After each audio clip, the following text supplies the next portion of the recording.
Excellencies, ladies and gentlemen, I thank the Secretary General of the United Nations Conference on Trade and Development for organizing this extremely important meeting. The world today is grappling with a series of interlinked and unprecedented public health and economic crises. While the coronavirus does not discriminate between the rich and the poor, the most vulnerable people and countries have suffered the most. Millions are likely to fall back into poverty.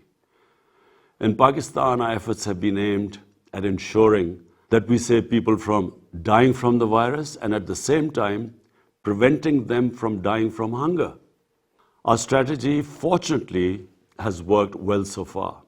But continuous efforts are needed to fully overcome the second wave of the virus, and also, at the same time, to maintain and stimulate economic growth.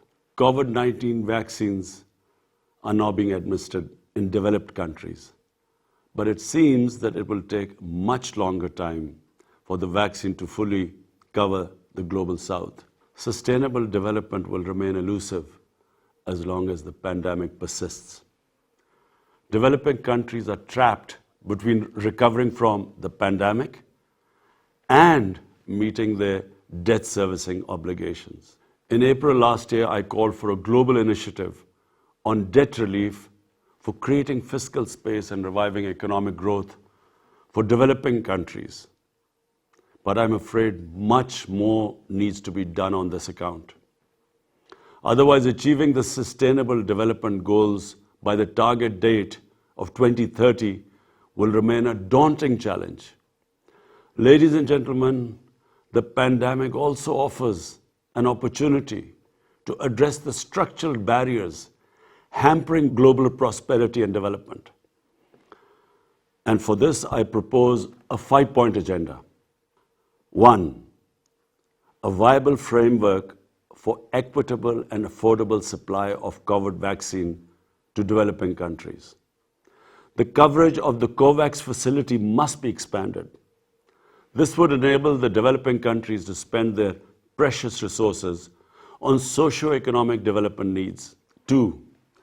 Additional debt relief by suspending debt repayments for the most stressed countries until the end of the pandemic, and restructuring of the public sector debt under an agreed and inclusive multilateral framework, and expanding concessional financing through multilateral development banks.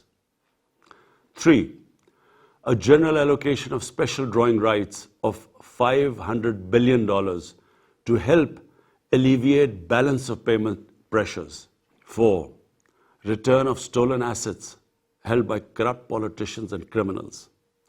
The illicit financial outflows from developing nations causes more poverty in this world than any other factor.